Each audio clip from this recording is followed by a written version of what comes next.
This is a test transmission being carried out by the Independent Broadcasting Authority in preparation for local independent radio serving Reading and the Thames Valley area. This is Radio 210, Thames Valley, broadcasting on 210 metres medium wave and 97 VHF stereo.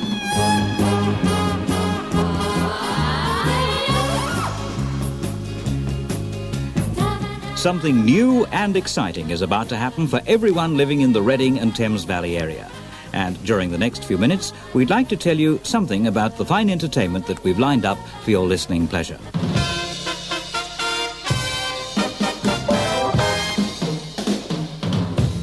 Hi, this is Mike Matthews, and I'll be with you Monday through Friday between 10 and 2 with music, tips and ideas for you ladies at home, along with news, interviews and reports. On Thursday morning, we'll be looking at the best buys in the food line, and at about 12:10 every day, I'll be running a quiz with up to £10 worth of groceries for the winner. So for easy listening, Monday to Friday, please join me 10 till 2. We were here 5 weeks before we went on the air. It was supposed to be a month, but then it wasn't quite ready, so we had an extra week. And we had what we called the egg box room, because we had a room in the cellar in the old house. And the walls and ceiling were covered in egg boxes, you know, to sort of make it like a studio. Well, I think we rather liked that, actually, because it gave us a bit longer to get to know each other. And to muck about with the equipment, because we hadn't had a chance to even touch it, really. Now, you were the second broadcaster ever to be on air at 210. What was it like following Paul Hollingdale on that date? No, it was dreadful. It was absolutely dreadful, because he left the IRN news under me, so my sort of first 2 minutes were mixed up with LBC. So it was a disaster. Hello, Mike Matthews and the whole crew at the Thames Valley Broadcasting Company. From the heart of the Pennsylvania Dutch country, this is Jack Gowner, Program Director, WEEU, Reading, Pennsylvania, sending you the greetings of our entire staff and best wishes for much success in your new venture of commercial radio. I've actually found this building in the gap in between the time when our first attempt to raise the money failed and before News International came in, through Berkshire County Council. It was then emergency headquarters of the Berkshire Civil Defence, and it was occupied by an elderly gentleman called Mr. Harold Wilson, who was very fierce. He'd filled up the whole building with pot plants. This, of course, the actual studios were full of school furniture, disused school furniture, because it was simply a garage for fire engines and so on. And I did the deal with Berkshire County Council with an option to purchase. We rented it with an option to purchase, and we subsequently did buy it. It was the perfect place for a radio station, but when people first came here, they couldn't believe it because it was completely overgrown. It was covered with brambles. The nice tarmac road outside down there was just a muddy path. You had to wear gumboots to get into the place. It looked to people just like an old garage in a rather run-down old Victorian house. Subsequently, it's turned out to be just about the perfect radio station, I reckon. Someone else who remembers those early days of 210 with great affection is Steve Wood. The thing that struck me about the early days was the tremendous enthusiasm and feeling of breaking new ground and being right up there at the front. And we thought we were terribly good. I'm sure we weren't. I'm sure we made the most appalling mess-ups on air, but we used to think that we were the bee's knees. We had a marvellous time in the early days. There were so many early excitements throughout the whole first couple of years when we were rushing here, there and everywhere, and we were discovering that we were all being local celebrities, and it was all very new and fun, and that was very, very exciting.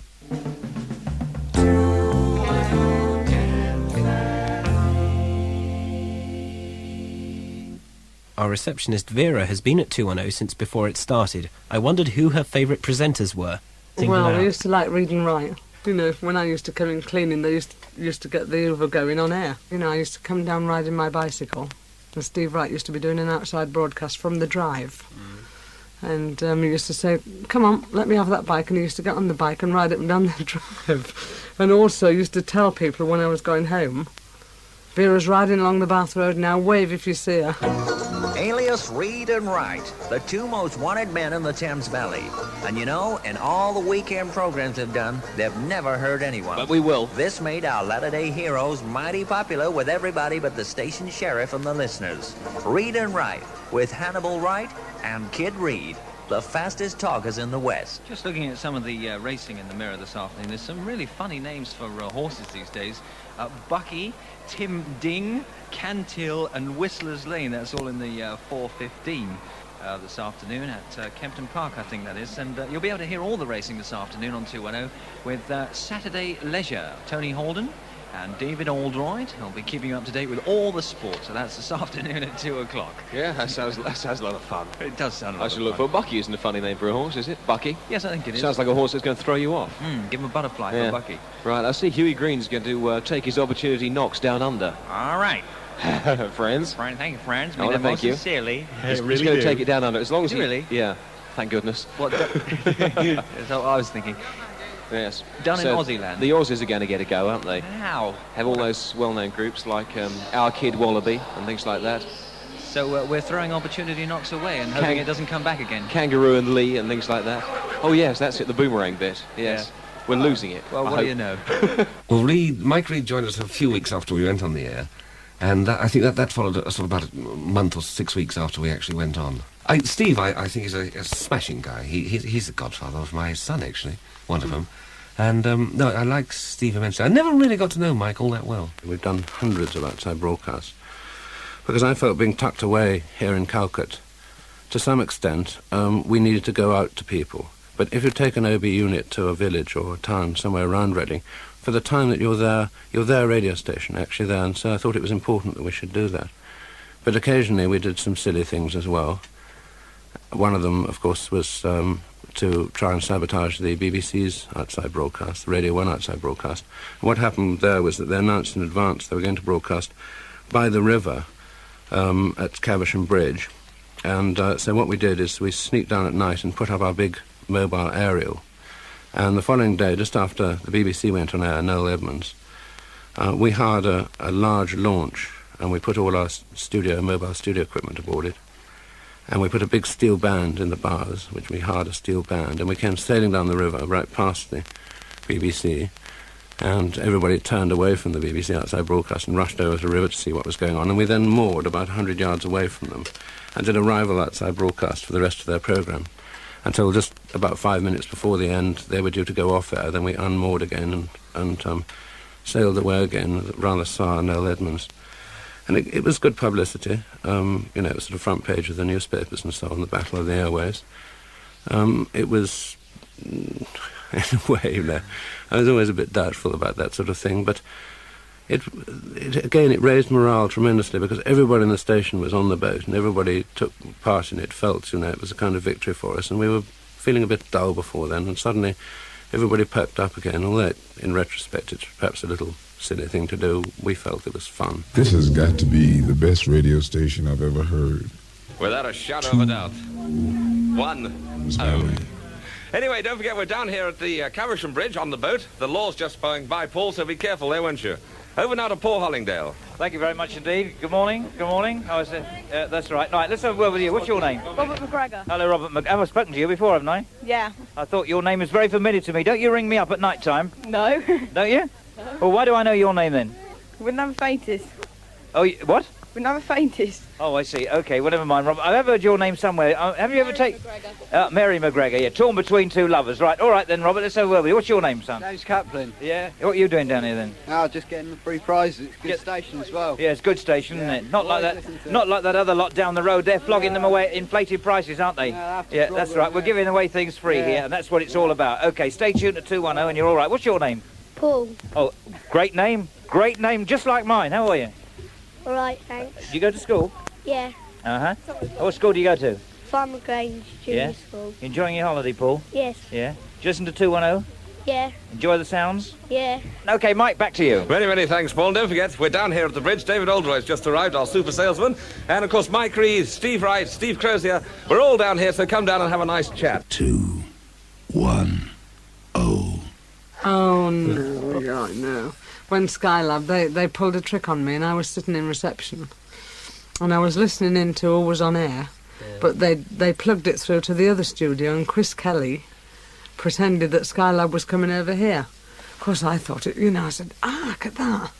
I mean, I thought it was genuine because it came through the same speaker. I thought, what's this? He said, a news flash.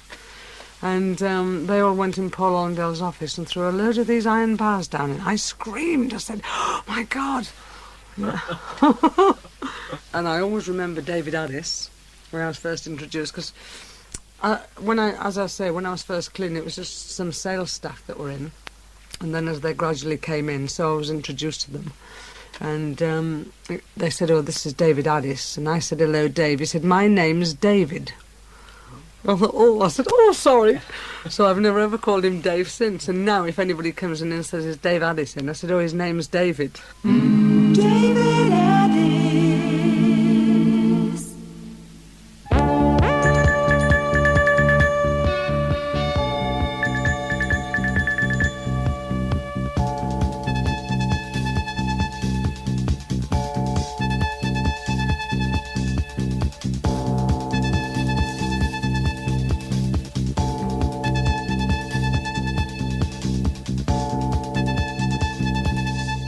We started off with a very small staff, yes, and we grew up and we've got bigger, and so that we had to slowly develop things to the extent that they are today, rather than going in with a large staff. There was very few of us. There was basically myself.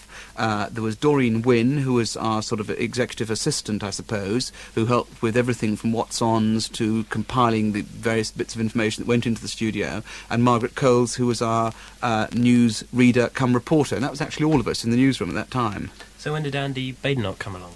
Oh, Andy came along a bit later than that, because he joined in the summer of the first year that we went on air, and he originally came down wanting to make commercials for us, and luckily the person then, Jean Barclay, who was then looking after the admin side of things here, said, "Look, I don't think you're right for making commercials, but you are interested in current affairs and the like," and she sort of steered him across to me, and I had a chat with him, and I thought, well, this could be interesting, and I sat him down in the news desk, and I found to my delight about 45 minutes later that he was reading Council Agenda, or Agendae, with great interest, and actually starting to create stories out of Council Agendae, which, if you know them, and I make no apologies, because I think even councillors would agree with me here, are very, very dry reading, but hidden within those pages are, of course, things that affect our everyday life. And Andy was finding these things out and writing them up as meaningful stories, and I thought, great, here is a man who can make sense of councils for me, and sort of virtually hired him on the spot. Don't Cry for Me, Cinders from Calcutta. Do you remember doing that? Oh, yes, I do, yes. There was a tremendous atmosphere in those early days. Morale dropped a bit sometimes and then went up again, but there was always a team spirit about it. And I think the building, the way it's constructed, had a lot to do with it, keeping everybody together all the time. And we did that for a laugh. I can't remember who wrote it even now. And it was just a little bit of programming that was just fun to do.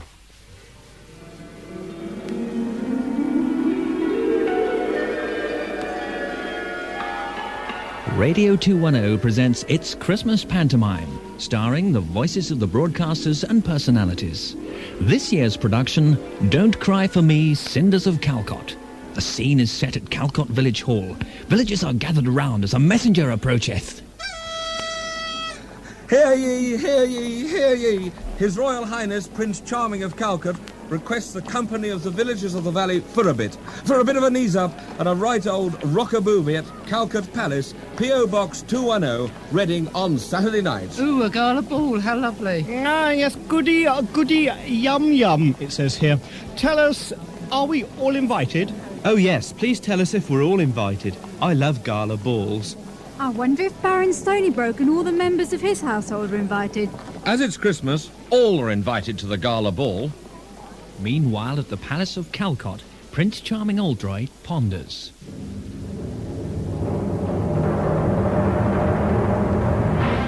Well, you know, Dr. Cassidy, of all the fair maidens in the valley, the love of my life is Cinders of Calcutta. You know, the one with the green and white hair, and 210 tattered on her kneecaps.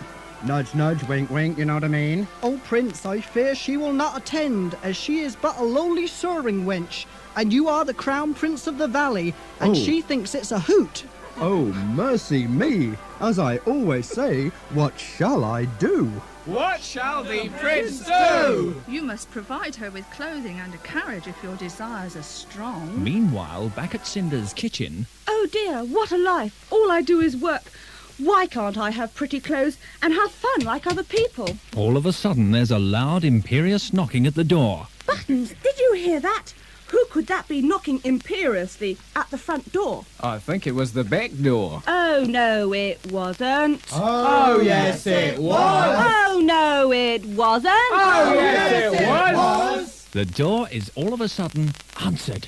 Poor old Buttons. There's no one at the back door, so it must be the front. Won't his face be red? Won't his face be red? Look, what do we have here? One of the royal messengers himself with a royal message? Ah, messenger, at the front door. I am Cinders of Calcott. What message dost thou bring me from Calcott Palace, P.O. Box 210, Reading? His Royal Highness, Prince Charming, requests the pleasure of the members of this household at a gala ball to be held at the palace this Saturday. There, you lucky girl, Cinders. A big dance next Saturday. Well, stone the crows. Yes, he'll be there too. I suppose you realise, as a matter of courtesy to the Prince of Calcott, you'll have to formally reply to his most kind invitation. Learn to read, Messenger Holden. Oh, Buttons! But I can't read or write. Hey, my favourite. Oh, very well. I'll do everybody's thing. Hand me that quill. Well, things are looking up for Cinders. She's been especially invited to the ball by the prince himself, who incidentally used to be a handsome frog.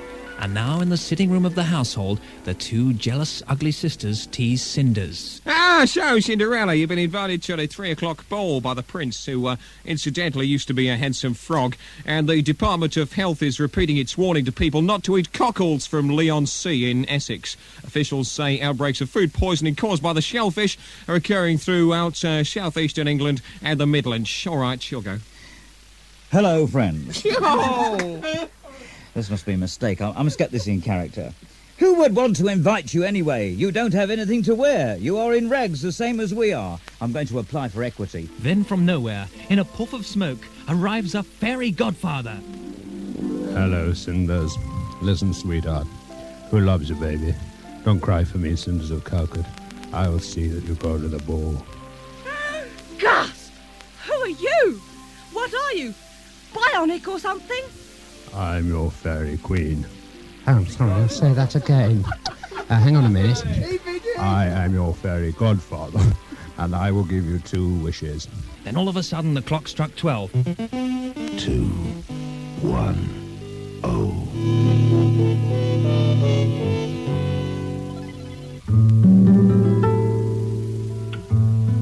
In Don't Cry For Me, Cinders of Calcott, the players were Messenger Matthews, Mike Matthews, First Villager Williams, Lawrence Williams, Second Villager Harris, Chris Harris, Third Villager Porter, David Porter, Fourth Villager Lurson was played by Jane Lurson, Prince Charming Oldroyd by that 210 personality David Oldroyd, Surf Allen, David Allen, Surf Vera, Vera the Cleaning Lady.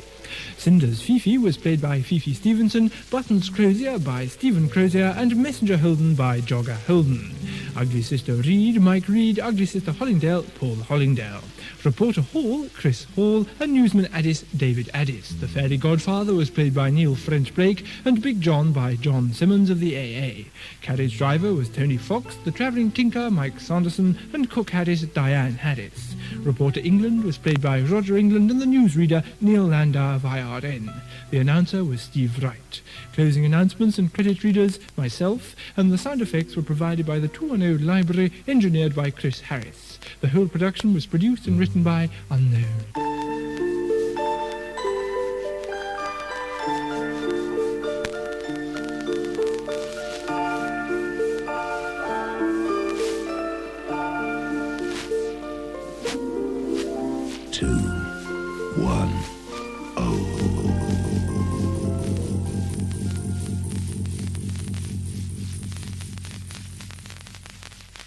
One's first pantomime, recorded the first Christmas we were on air. We'll have an extract from our second and final pantomime a little later on, but in the meantime, back to Steve Wood. When I very first joined the station, I was with Tony Fox on The Breakfast Show, and it seemed to work quite well. And then when Paul Hollingdale came off The Breakfast Show and Steve was given it, because he seemed absolutely right for that spot, he was a gem for it, they wanted to also have a fairly heavy news content in it without overwhelming the music. So because I'd had some experience at that, they put me on that too. And just from the word go, it seemed as if it worked. We didn't try it, we didn't sit and rehearse, we didn't, go through all sorts of rigmaroles to make it work. It just happened to gel. It was one of those lucky moments when you put two people together. I mean, I'm completely different from Steve Wright in personality. We're still very good friends, we meet all the time, but I mean, we're total different sort of spectrums. But we get on so well together that it just worked from the moment it started. And it ended on a high too, because you both had your last breakfast programme at the same time together. That was great fun. Steve Wright was going off to Luxembourg and I was going off to IRN, and we were very conscious that it was the last breakfast show we were going to do. And of course we'd had so many little things going in the programme, like the exchange rates. We used to invent strange local currencies like the Tadley Nurgle or something. It was 26 to the pound. We used to rehearse them on air, and people thought that we'd accidentally put them out live. Steve would say, "You ready?" And I'd say, "Yes, okay, I'll see if I can get it this time." And they thought that was the rehearsal that they'd eavesdropped on. And we used to do all sorts of silly things like that. It was great fun. It's a solemn occasion here in Calcutta, 7 minutes to 9, as Mr. Wood gets ready to read his last exchange rates on Radio 210. With a faltering voice, he began. What you can buy for £1, buying foreign banknotes before you go. Belgian francs, 65 of those this morning. Danish kroner, 11 kroner 10. Ire pounds, £1.03. Is that wretched hamster in me headphones again? French francs, 9 of those to the pound this morning. It all stems back to a bulletin that I'd read I think it was either that day or the day previously. One of the stories was about some rat poison that had been stolen by somebody from a vet's car, and the police were very anxious to find it. And the bulletin I was reading had this story in it that said the rat poison looks like for hamster food, looks like hamster food. And as I said hamster food, Steve Wright pressed the button in the studio that came into my headphones and went, meep, meep, meep, meep, meep, meep. And I began to corpse. I actually began to break up. Now, I've never broken up in the middle of a bulletin before, but I felt myself going. My heart started pounding, I lost my breath, and I was all over the place. So I ripped the headphones off my head and put them down on the table, thinking that was probably the best way to get rid of it, and trying to carry on with the story. And I was almost all right for a couple of seconds, but then I could hear coming out of the headphones this disembodied voice with his hamster. So finally, in desperation, I ripped out the plug for the headphones, and there was silence, and I thought that would be all right. And by this time, I was onto the world headlines. And as I got myself under control and I began to come back down to a normal heartbeat, and I thought, thank heavens, I've saved it. I haven't broken up on air in the middle of a bulletin. My mind started hearing this damn noise again.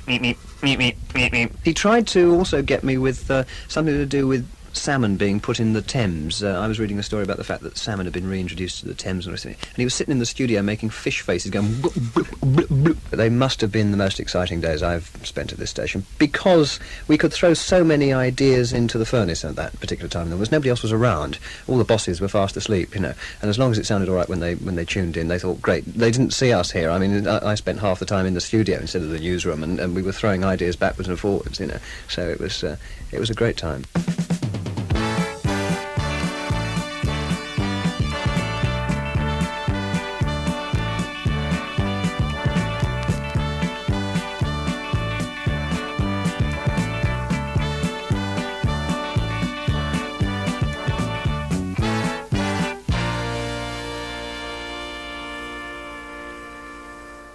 Two extracts of Mike Reed now. One when he was presenting 210 Challenge, and another time when he phoned up Mike Quinn on The Late Show using an assumed name. Just listen. What's an etymologist? Study of insects. No, Butterflies. Sounds like a little bra. Etymologist. I can only accept one answer from each side.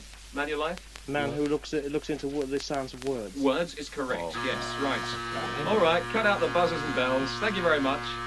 All right. Somebody is sitting on their buzzer. Nobody's sitting on their buzzer. In actual fact, I think one of the buzzers has decided to stop. Okay, right. What a riot. As somebody gets the DDT out and expels the buzzer. Manulife, it's fun in here tonight, I tell you. What is a nephologist. Oh. A nephologist. No. Can you ask us questions like that? No, not allowed. It's not somebody who gets rid of bells either. Hello, is it Dave here? Dave? Yeah. Right, Dave, you're going to sing for us. Well, I don't know. I'm a bit shy now. Come on. Oh, don't be silly. Oh, well, I don't know. What was it? Was that track you played before? Is that they both Elvis numbers? That's right, but you were going to, in fact, sing this song you've just wrote. Well, yeah, this is your love so fine. Oh, sure mine. Aren't you all the time? I ain't got many words yet. You've just actually started on this song. The rest of it's like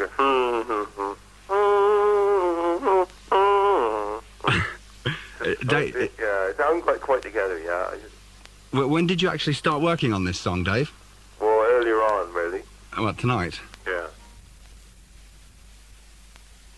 News on 210-97 VHF.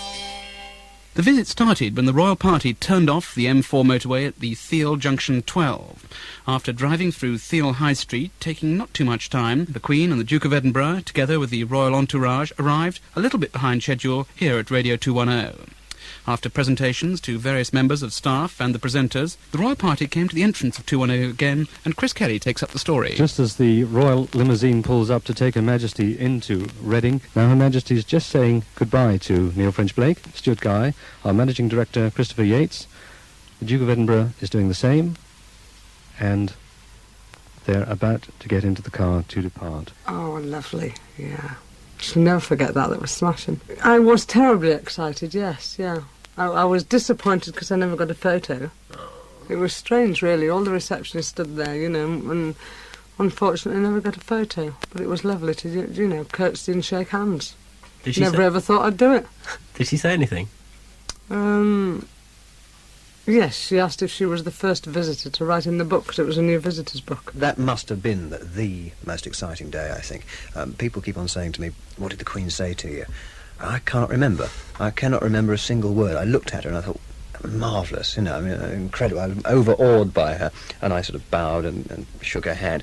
And she said something, but I can't remember what. I was too nervous. I can actually not remember doing one piece of work that day. I'm sure we did, and I'm sure we wrote as many words as we normally write, but I cannot remember doing a stroke of work. We were all so over the moon about it that I think most of us actually took it as a day, as a holiday, an event, really. The newsroom wasn't the cleanest it's ever been. We felt it wrong to deliberately move away every scrap of paper. The Queen and the Prince Philip were coming to a working environment, and just as if we'd been a sewage farm or anything else, you've got to expect the work to go on. And I think they appreciated this, and I think they were aware of the fact the phones were ringing, the telexes were going as they were there, and people were answering them. It was lucky that we had no other major story to cover, but had we had so, we'd have covered it, and we'd have got ahead with it. So there weren't any problems from that point of view, and we were actually broadcasting news of the royal visit as the royal couple drew up to the station, and after they left us, then carrying on with the commentary after that. And we treated it as a normal news story. Where's Her Majesty? Oh, Her Majesty's gone quite a long way ahead, in fact. I was caught out just a couple of minutes ago, as Paul mentioned, the Duke of Edinburgh hangs back and talks to people. In fact, as I was talking to somebody about the flowers they'd presented to Her Majesty, he came up to me and said, "Are you sure you're getting this all right?" and took great interest in the radio microphone we're using here at the moment. I was lucky enough to have the privilege of taking it into the studios with Mike Matthews, and we stayed in there for about 7 or 8 minutes, I think, in which she and the Duke expressed great interest in it. She's a wonderful person. She scares me stiff, actually, with her blue eyes looking at you. And I'll never forget that. We present her with a special Jubilee cantata, which we had composed in a silver cassette case. And I remember that when we went out of the studios, as you know, here the studios' doors are all arranged in different directions. It's quite hard to get through them. And we'd rehearsed a rather elaborate way of getting her through the door first, and round the corner and on through the next set of doors and the rest of it. And this went like clockwork, but I turned back to just say to Mike, you know, well done, because she was being taken over by the managing director from there. And when I looked round again, no Duke of Edinburgh. He'd disappeared. And what had happened was that the studio's in two parts, with a control room and a studio area. And we were in the control room. The studio area was blacked off, dark, because all the photographers and cameramen were in there hiding and filming through the window of Her Majesty in the studios. And the Duke went to investigate. And he went into this, the other half of the studio, as I say, while my back was turned, and in there was pitch blackness and a lot of sort of white eyes glowing in the darkness with horror from all the cameramen who weren't properly dressed and so on. And he made some comment to them and came out, but it had completely fouled up our process of getting them through the doors, so that the Queen was then the other side of a door which couldn't be opened, which he was blocking. But it was a very proud moment for all of us. You don't say anything unless you're spoken to. You keep quiet. No, I mean speaking on the air. No, I said what I liked, you know. Well, just a normal sort of programme. But you don't speak to them until they speak to you, and you never offer a hand, a mitt, unless they offer theirs first. And while you were doing your links, did you have to stand up, or were you allowed to sit down? No, I sat down while I did the links. I stood up when I turned and talked to them. So I sort of had to line out records, standing up.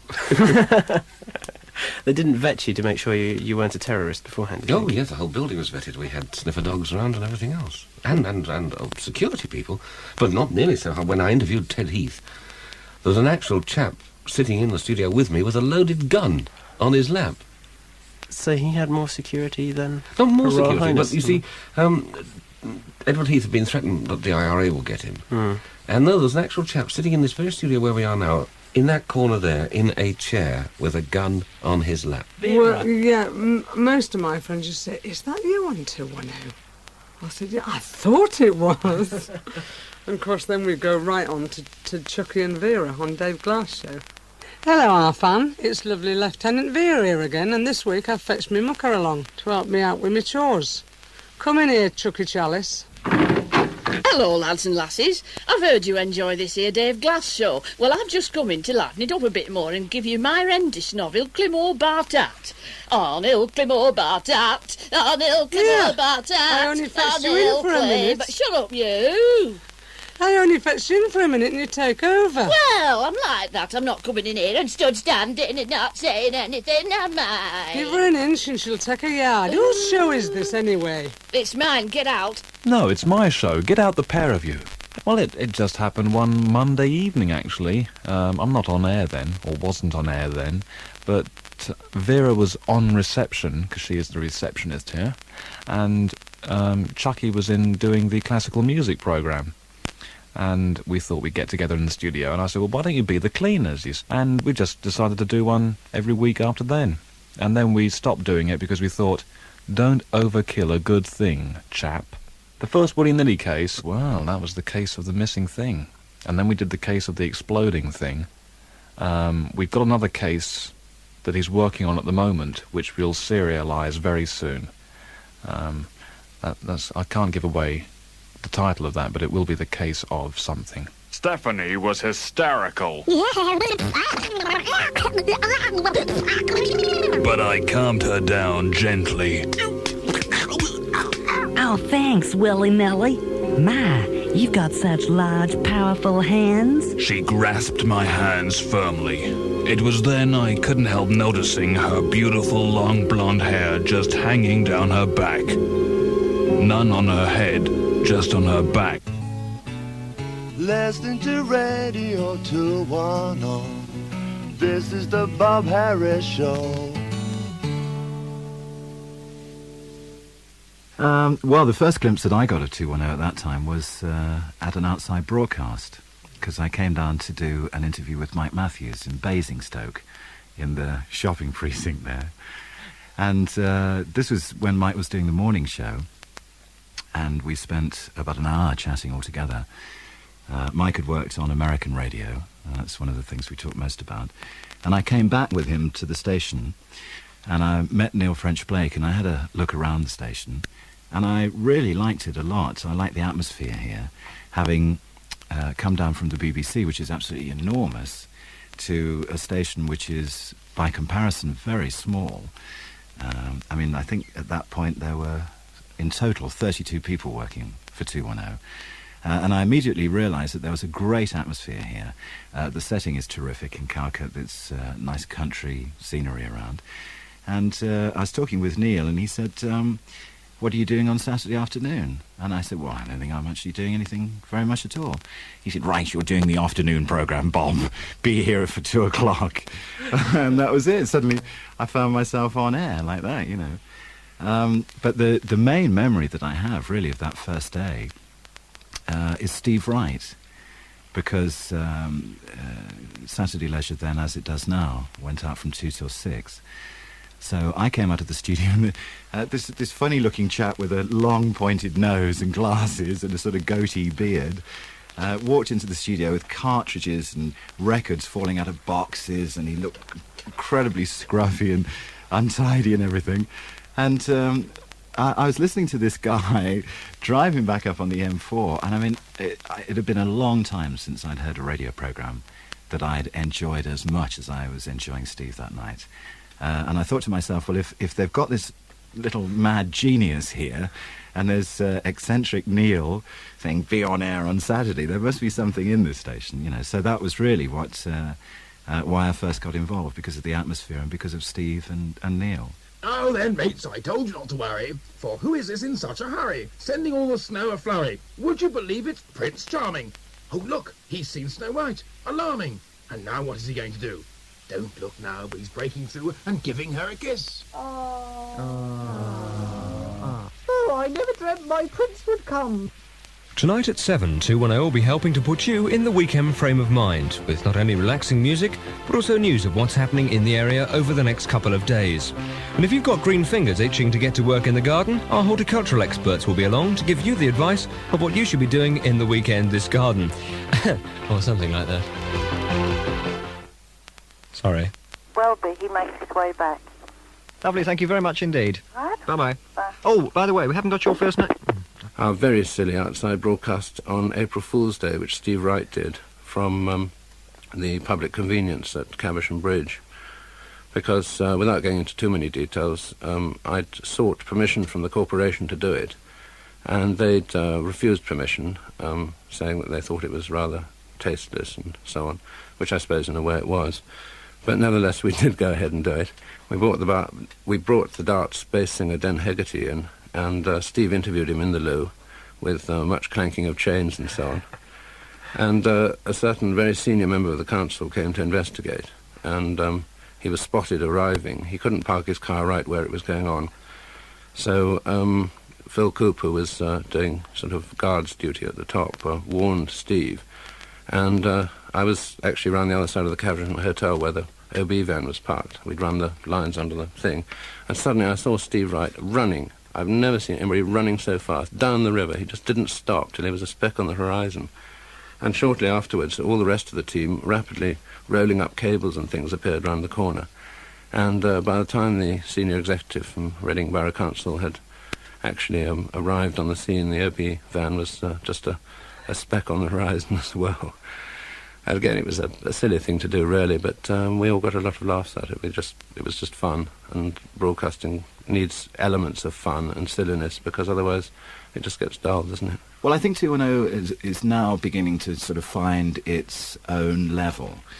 I mean, I know that Steve Wood earlier was talking with you about the early days, and in many ways, you know, the early days of any project are the most exciting, because everybody's learning as they go along.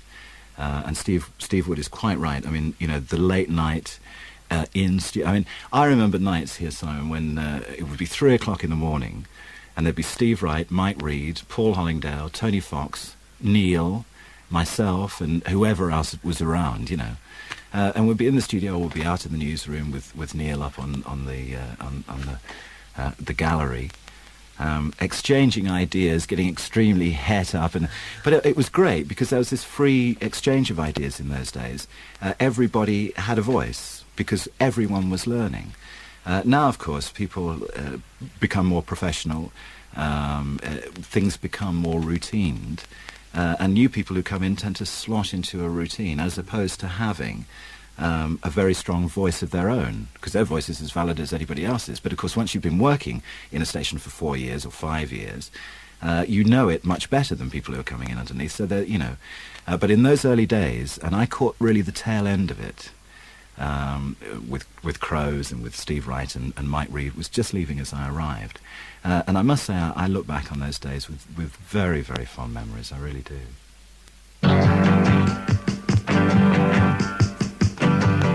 A 210 Club message.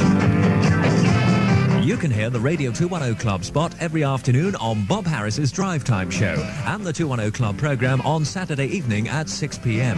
For your free membership card, send a stamped addressed envelope and a short letter about yourself to Bob Harris and Steve Wright, Radio 210 Club, P.O. Box 210 Reading in Berkshire. That's Bob Harris and Steve Wright, Radio 210 Club, P.O. Box 210 Reading in Berkshire.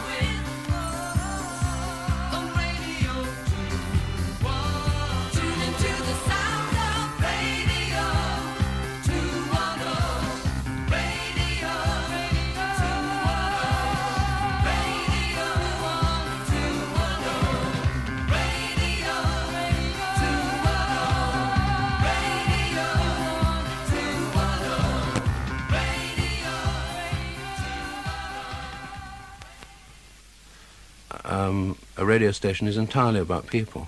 Of course, you need good equipment, the best you can get, but in fact you can create radio with just a microphone and a small mixer and 2 people if the people are good. And that's why 210's always been the best, because it's had a series of broadcasters who are unsurpassed, and it's proved by the fact that many of them go on. And that, for me, was the fun of my nearly 5 years at 210, was being surrounded by these particular people, every one I was lucky enough to have had the chance to, as it were, pick to join the team myself. And I've got to thank them, because they made 210, not me, or not any particular individual. It was a team who made it, and I've got to thank them. And I also have to thank the listeners, because their lot, it's been absolutely fantastic. And the response from them, I still hear from some of them. People still drop me a line from time to time, and I love to hear from them as well. It'll carry on, and there'll be different people and different faces, but the tradition that just started, that team tradition that was started right on that very first day, I think will never die, even though the faces change. In this very studio where we're sitting now, we went on air, and even thinking about it just brings back a kind of shiver down the spine of intense excitement. It was Paul Hollingdale who put us on air. We'd all got up at 2:30 in the morning and been here since about 4 o'clock in order to open at 6 o'clock. And all the anxieties and fears and worries that we'd had over the past 2 years or more, trying to raise the money, trying to build the studios and things, they all sort of miraculously vanished at the moment when we first heard Arthur Lowe's ringing tones on air. We decided to start with a joke, not with anything serious, so it was just a joke to open the station. And the feeling among everybody here was enormous, and that was a kind of, everybody burst out into spontaneous applause. As stupid it sounds now, but it was a great moment. We'd been working flat out to get the station ready to go on air, and we were all of us pretty tired, though exhilarated, and being here at 5 o'clock in the morning, checking that everything was all right. We'd had the transmitters running up, of course, already, but making sure that the studios were okay. We'd done relatively little compared with what stations do now in the way of dry running, and so whilst we knew our way around the equipment, we still, weren't 100% happy. And it was an astonishing feeling, just waiting with the noise of the tone, that's a technical word for that whine that goes out, keeping our transmitters open. And then that went down, and then there was a little bit of silence, and then we came on the air. Absolute magic.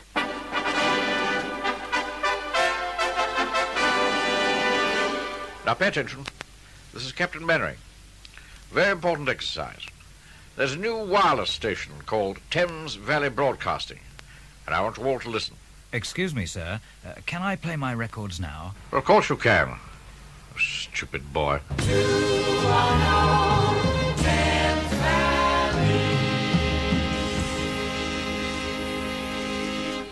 Hello and good morning, Thames Valley. This is Paul Hollingdale saying welcome to Radio 210. And on behalf of all of us here at our studios in Calcott, Reading, it's my pleasure to greet you on this, our first day of transmission, as local independent radio reaches everyone in the Reading and Thames Valley area. We've only just begun.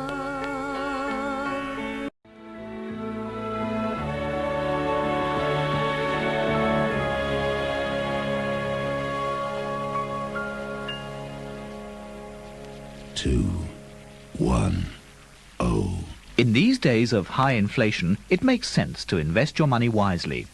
The St Pancras Building Society High Yield Shares now pay 10.55% interest, which is equal to 15.07% interest if you pay tax at the standard rate. Only 2 months' notice of withdrawal is required, and any sum between £1,000 and £20,000 can be invested. Drop the St Pancras a line at 77 Victoria Street, Windsor, or ring them on Windsor 57676.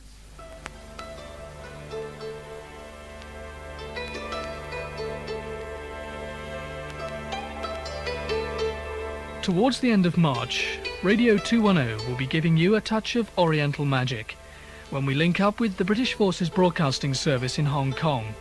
And we're inviting you to write in with your dedications for friends or relatives who are serving there.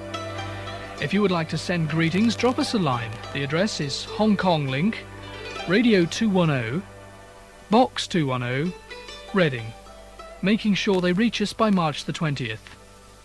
Radio 210, linking up with Hong Kong and those who are close to you.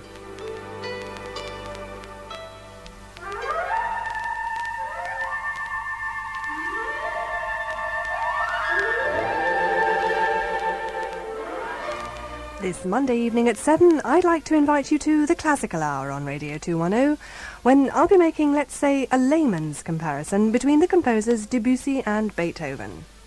And I suggest you have your musical dictionary or encyclopedia to hand, because at the beginning of the programme I'll be announcing a special phone-in competition.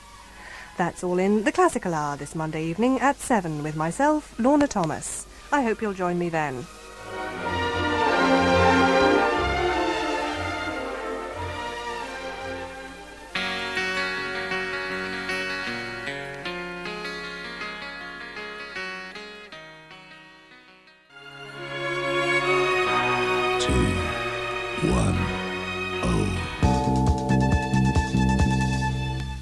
It's 3 o'clock. This is Steve Wood.